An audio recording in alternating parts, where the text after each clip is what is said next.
Hello, hello, hello, and welcome to another edition of Talent Talk. Ladies and gentlemen, what would all of you like more of? Quality, quality, quality. Pull back, but they're also starting to, invest and innovate and grow. That's where we should really be focusing instead of the bright and shiny.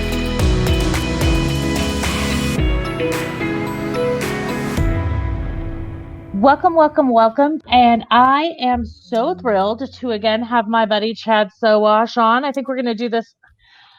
At least you're not acting like you're not my buddy, right? So Chad and I have decided that we are going to turn our happy hour into a show once a month. So this is our second. And in light of the time of year, thought that we would do a What Are We Thankful For episode. So I'm thankful for prepackaged margaritas. I know I'm always so bougie. Everybody's always drinking their like pinky up wine. And I'm like, I got my peach vodka. I got my pre-made margarita. But it's just, it's convenient. So we're going to have some good convo today, Chad, about random things we're thankful for. And I wanted to start this episode with something that I just realized this week, how thankful I am for it. Okay, so are you ready for this? Yes. 20 years at AT&T. My email address was my employee number at att.com. Right? Always. I mean, that's what everybody's email address is. J blah, blah, blah, blah, blah at att.com. I realized today, I don't even have an employee number. My email is just Jenn at Joveo. Like, how cool is that? That like I'm just Jenn at Joveo. Like just Jenn. Just Jenn. Just Jenn. So I know cheesy things to be thankful for. I'm obviously thankful for many other things, but I was, so I'm sure you had a little bit of that when you left sort of the corporate life and started doing your own thing. Yes, definitely that. First off, that I could drink a good IPA whenever I wanted to. That's for damn sure. I could make my own T-shirt. That's another good thing. I didn't have to wait for marketing to say that I could make my own T-shirt. But I think one of the things, in 2020, because it's been such a downer, it has sucked. Let's just be honest. Give me a shot. Let me get back on a plane. But in this time frame, I've been able to do some things that I haven't been able to probably in the last 5-10 years, and that has slowed down. Time I've really given, I should say, gotten back time because when I'm on a plane, I'm on stage, I'm at a conference or whatever it is, I have these I think great ideas and models and all these other things that I want to execute on, but I don't have enough time or bandwidth to execute on them. In 2020, I was given that back. So I had a chance to actually do a lot of those things, start to wrap some of my ideas up, not just ideas anymore, not just concepts anymore, but actual executable initiatives, and was able to do that this year, and very, very excited about many things that have come out. We actually just launched a brand new website today at chadcheese.com where we're focused on more of a Netflix kind of a model and interaction so that we could help individuals discover content easier, better, and consume it more, right? I mean, that's good for us, but it's also good for them.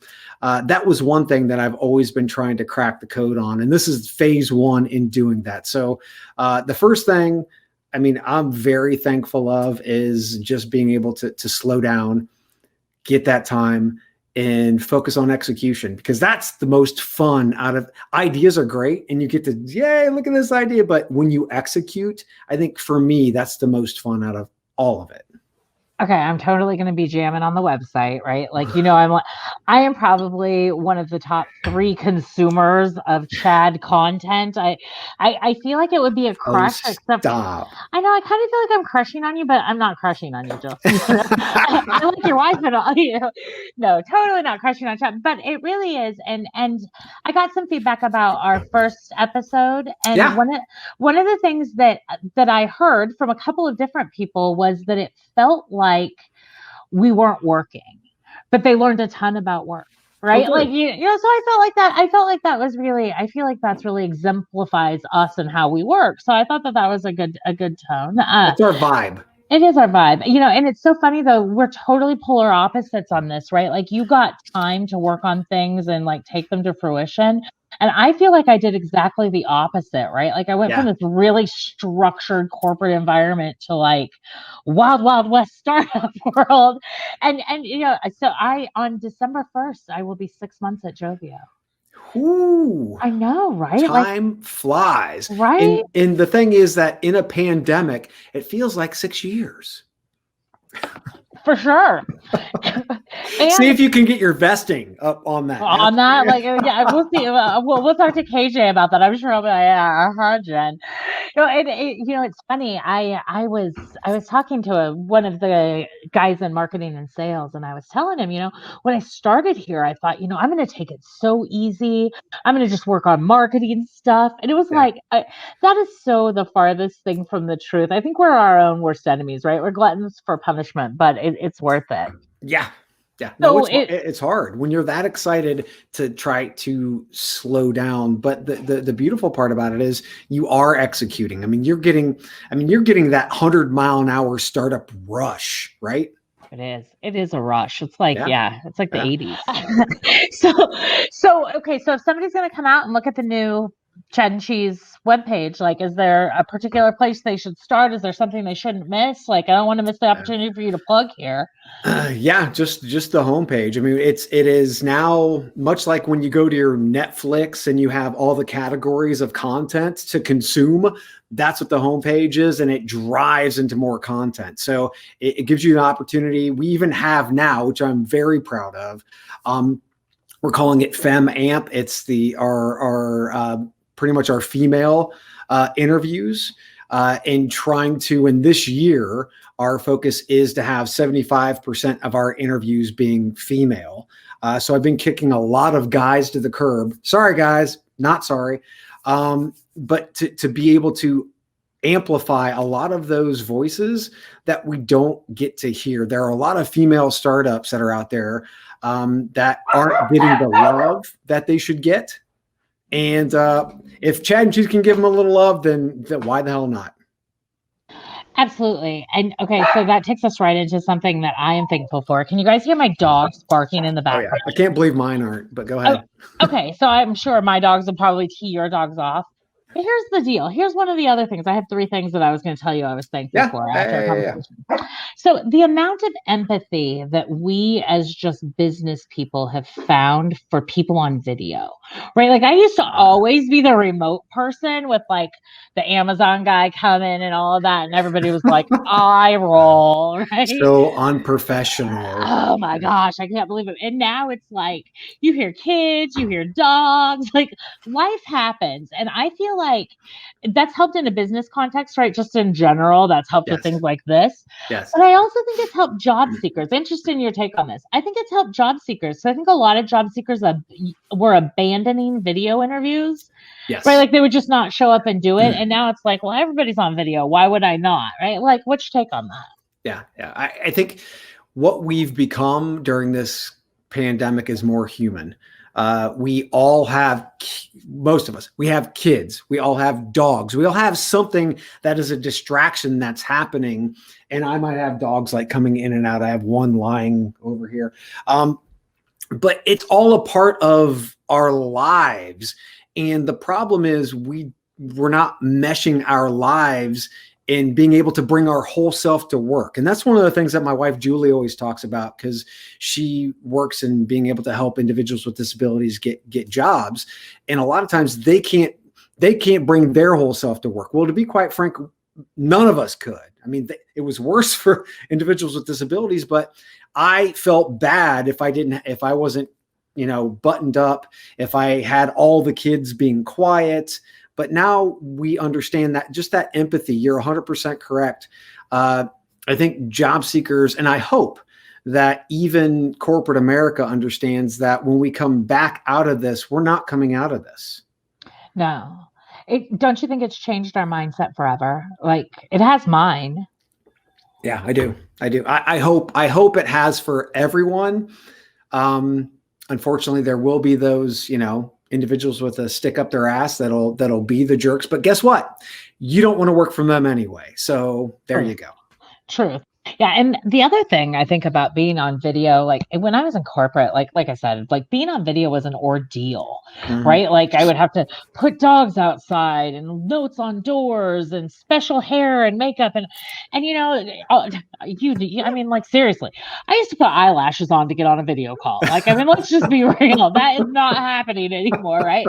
Now I'll roll up at a 7:00 call with our marketing team, hair in a ponytail, whatever. And it's interesting. I feel like that dropped veil has sort of speeded up my relationships, right? Because I'm kind of new here, but like now I know who has kids, whose dog's barking in the background, whose husband won't get ready for work on time, whatever it is, right? Yeah.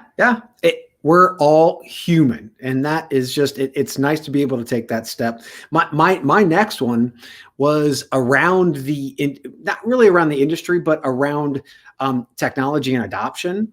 Our industry is probably one of the slowest industries to adopt, and this pandemic has really pushed us through that adoption at a much faster speed. Anything that would be like a 10-year window has gone down to 1 to 3. And so to be able to talk to individuals and talent acquisition who are having heightened conversations around conversational AI, programmatic, targeting, matching, black box versus white box. I'm like, my brain is like, yes, this is where we need to be. So again, I think many talent leaders had an opportunity to step back and now slow down and say, okay, where can we get better? Where can we be more efficient? Where can we target better? Where can we have a better candidate experience, less black hole, more efficiencies on the back end, front end, all the way through. I think we're able to provide ourselves with that kind of like that space to do it. And again, it was my first one was time. Now I think that time has led to some individuals to adoption. Yeah, it's really interesting. So I have two things that are sort of pertinent to that, both in very different ways, right? One was a local company here in Oklahoma, and the pandemic forced them to get an online application. They had literally been making people go into their office and fill out a job application. Shame on them. Right? Like, I mean, like, let's just start with, okay, wah, wah. Yeah. But also, I mean, like, good on them, right? Like opportunity, all those things. But then I start to think about, there's obviously many downsides to the current situation, right? Yes. But in our industry, one of the biggest is that hiring has decreased in a lot of places, which means recruiting staffs have decreased. Yeah. Right. And I was talking with a corporate recruiter who shall remain nameless for her own anonymity. But we were talking about how, like, despite losing almost half of her team, she's still expected to hire right now. Right? Like right now. And if she can't do it, she's in trouble because she had all this time off. Right? Yeah, while she was on fire. Yeah.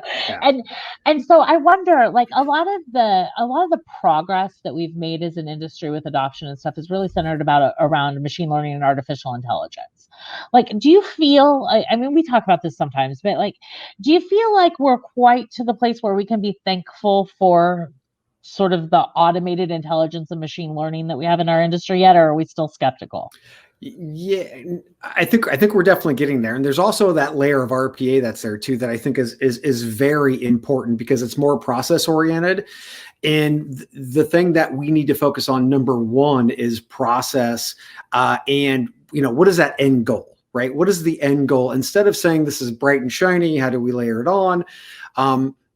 What is that end goal? So I think that we have plenty enough RPA, AI, and machine learning in our industry to be able to do the things that we need to do. Now, here's the biggest thing, and I actually had a debate on this yesterday with Jim Stroud. We try as humans to find that silver bullet, and we try to be so complex when the answer is actually incredibly simple. If we think about simplicity, It's better for us. It's better for the people that work for us, and it's better for the candidates going through our process, right? Stop trying to be so damn complex and think about simplicity. And there's no question the AI, RPA, ML, all that other stuff that we have can definitely suit your needs today. Now, if you want to get complex down the road, I wouldn't, but if you do, we'll get there. But there's no need to do that right now. And I'm sort of in the same boat, right? Like when I was at AT&T, one of the things that I constantly said is we don't need artificial intelligence, we need process automation, right? Yes. And the reality is, if you look over the continuum of a hiring funnel, the majority of the loss, right? Like if you were just literally looking at it like a funnel, let's take nuance out just for a second. Yeah. If you were literally looking at the funnel, the majority of the loss doesn't come from disqualification. It comes from apathy or like literal dropout, right? And that's because we are really crappy communicators and get stuff done people, right? Like how many times have you waited on a reply from a job application? Yeah. I'm just going to tell you. That's never going to come.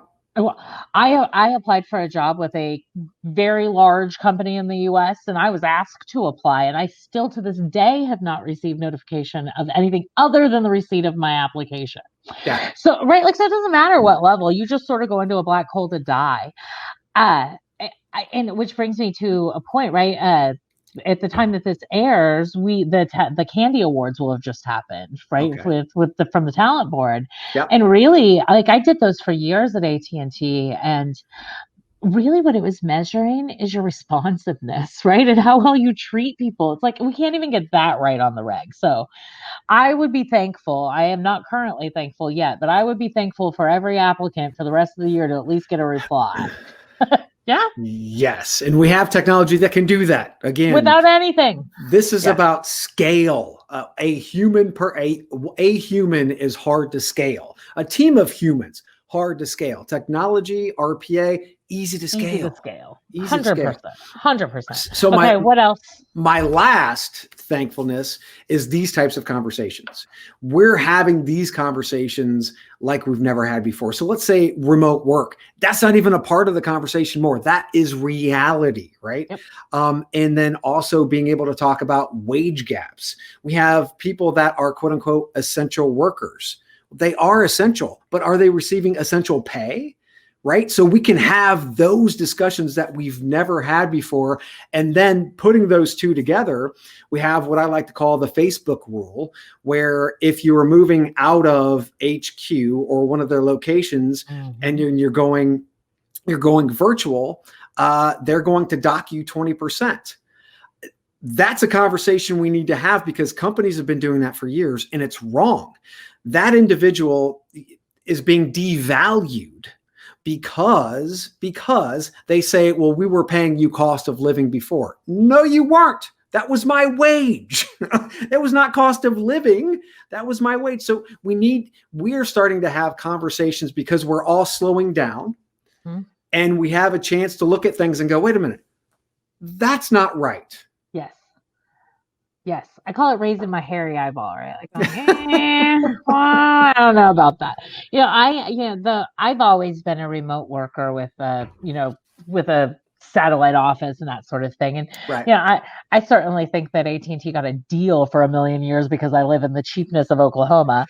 But sort of the inverse of that, right? Like the other side that you were talking about where like the wage gap, and you were talking about Julie and her helping people with disabilities get jobs. Like, so it's interesting that our things kind of cross over pretty clean. One of the things that I'm thankful for is the spotlight on marginalized people.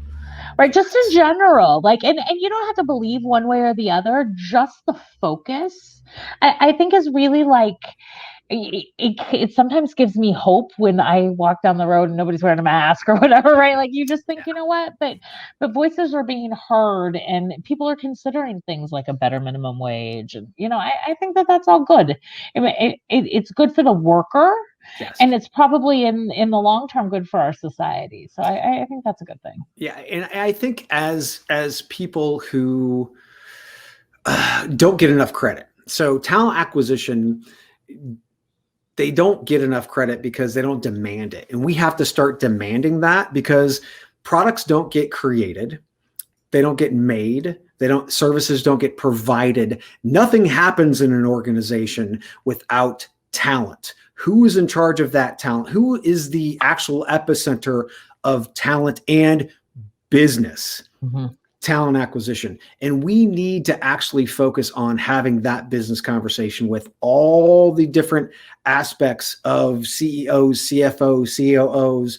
And that's one of the reasons why we need these systems. We need the technology, we need the efficiencies, and we need the individuals who come in to help us from the outside in better understand what we're not seeing. We can't see the forest for the trees sometimes, but we need to be able to recalibrate and really focus, because we are the number one reason why a business is profitable or not.